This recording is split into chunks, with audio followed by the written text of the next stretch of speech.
So one other thing I'd like to ask you about, not really on the topic of the book, but I've seen some things that you've written about supply chain lessons or recommendations when it comes to vaccine distribution. I'm curious if you can kind of summarize, are there things that if you were in charge, magic wand to improve the vaccine supply chain and the way this has been and is being rolled out, what would you do differently? Yeah, I'm glad you asked me that. It's something I'm very passionate about because I do a lot of healthcare work.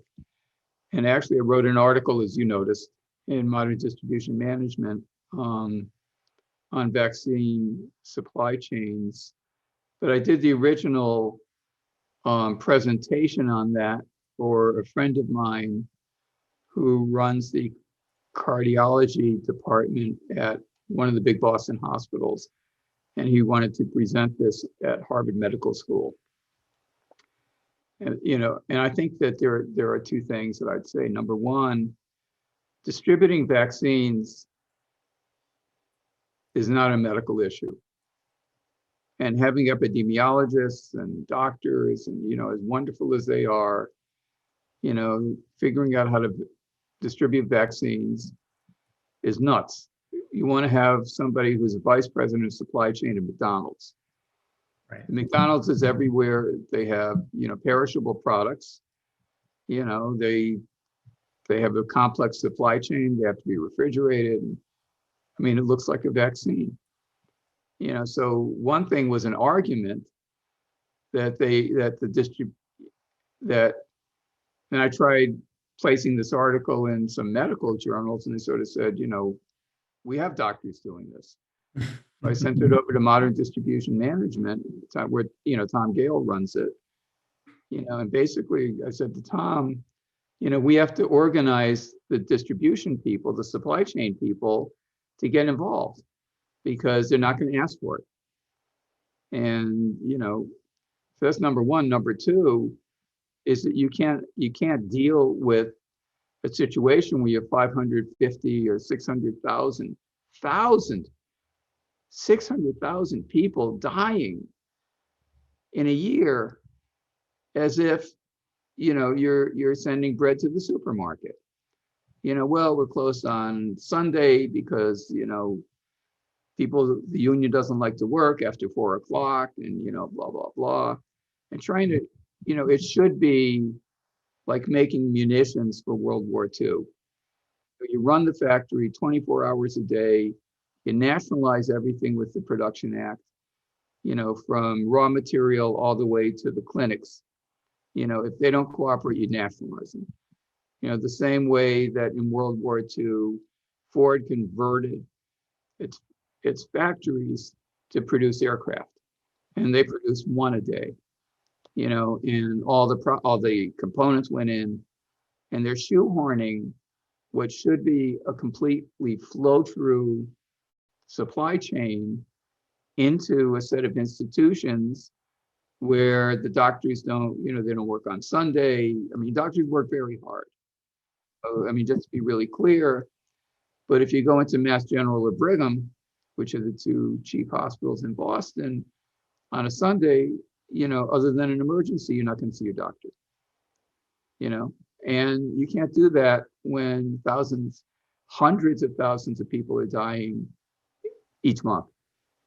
And that was basically my argument that, it's the wrong supply chain run by the wrong people. And it still is. And then to say, well, we'll set up 3 centers in Massachusetts. And I got vaccinated at one of them in Fenway Park. And I'm very happy that they did that. They could have pushed 20x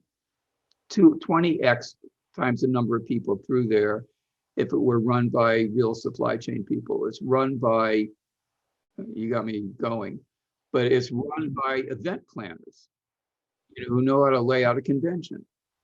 And they had no idea about people and flow and information. The whole thing was tremendously inefficient. And what about all the people in the neighborhoods? It should be like the Good Humor Man, going from neighborhood to neighborhood, particularly in the less well-off areas where people don't have cars and they're not sophisticated. Many of them don't speak English. You should pull up in a truck, ring the bell, and somebody says, my house. I mean, it's at 500 to 600,000 deaths. Isn't it worth it to do something like that? I mean, to me, as a supply chain person, it's the most frustrating thing in the world. I actually wrote a letter to the editor of the New York Times about that. And I had a very interesting set of responses. Uh, they published it, yeah. But I had it was very brief. I just gave, the nutshell. But I had a very interesting set of responses from supply chain people, saying, my God, absolutely right. Right.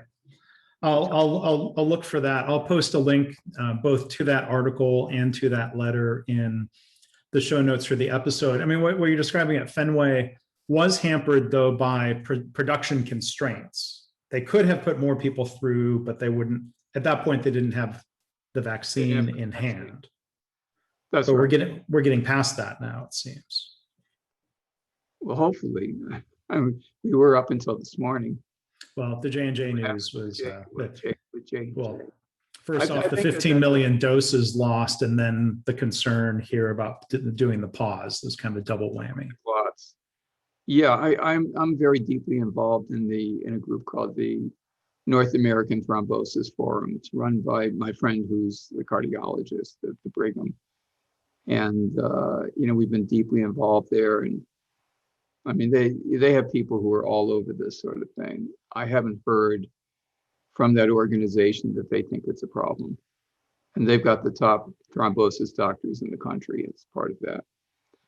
But the screw up in the factory, if you take a look at it, as I understand it, that factory, had been around for a number of years, but they had never produced anything, and it wasn't run by real factory people. Yeah, it was a just in case capacity the government was paying for. Absolutely. And, in Operation Warp Speed, which, regardless of one's political views, and I know people feel strongly, I do, and they did some really great things. They got us the vaccines really quickly, but they also gave billions upon billions of dollars to companies with utterly no experience. And, on the production side, it's like the math graduate student who lives in Central Square. He wakes up in the middle of the night and he smells smoke and he goes into the kitchen. Have you heard this one?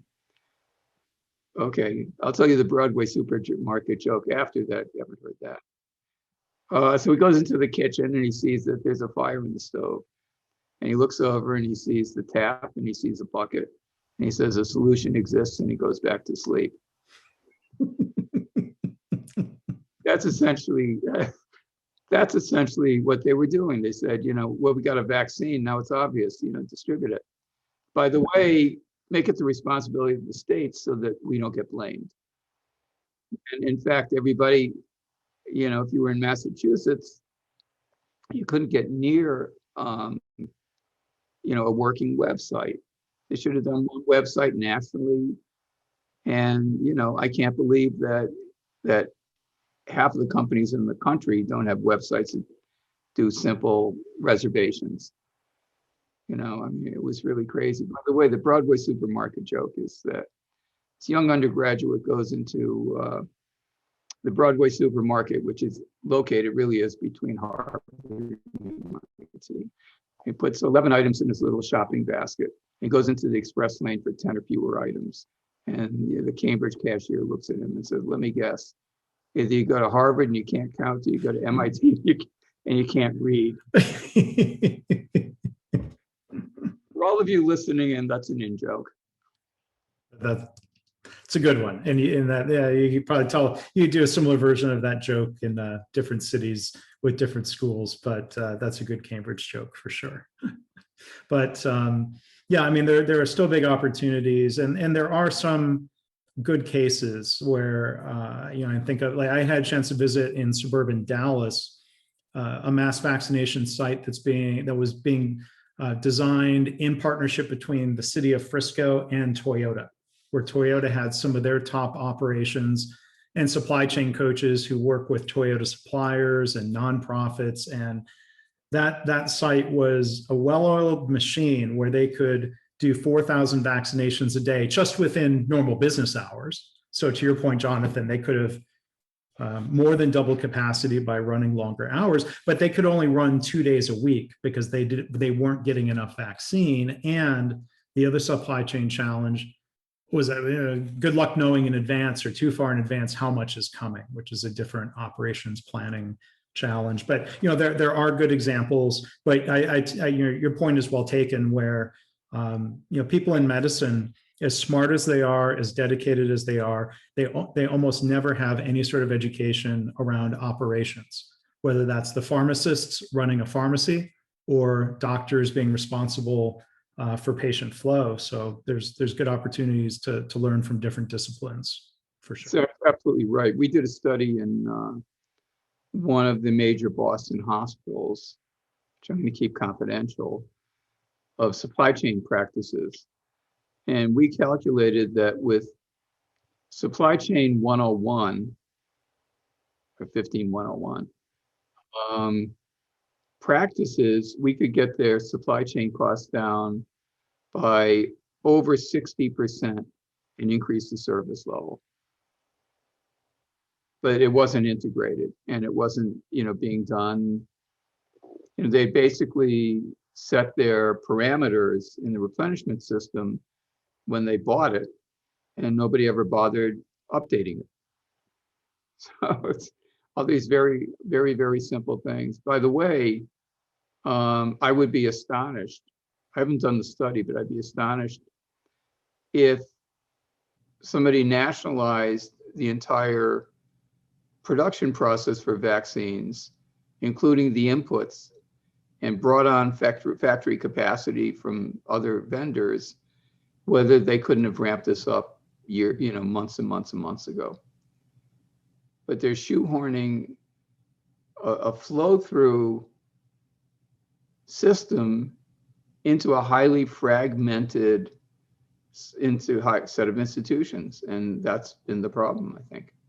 Right. And then you end up with these local supply and demand mismatches where, friends back in Texas will point out the quickest way to get a vaccine is to drive to certain counties where there's political polarization and people aren't going out, and there's excess supply and you can get in right away. And then there are parts of the cities or even Los Angeles where it's very much supply constrained. So to your point, Starbucks as a corporation they absolutely know which locations are selling a ton of Frappuccinos and which are selling a lot of oat milk. And I'm sure that supply chain responds, not perfectly, they're out of stock of things, but they get the right material to the right place, I bet, far more often than the vaccine system is right now.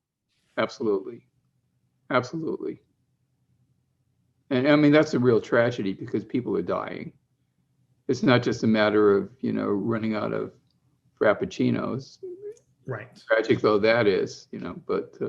Well, that's a different health issue, drinking too many Frappuccinos, but that's a different conversation for a different specialist maybe. But yeah, this is not an academic exercise. No offense to academic exercises. This is real. Yeah. Well, I appreciate you, speaking out on those topics and using your voice on that important topic.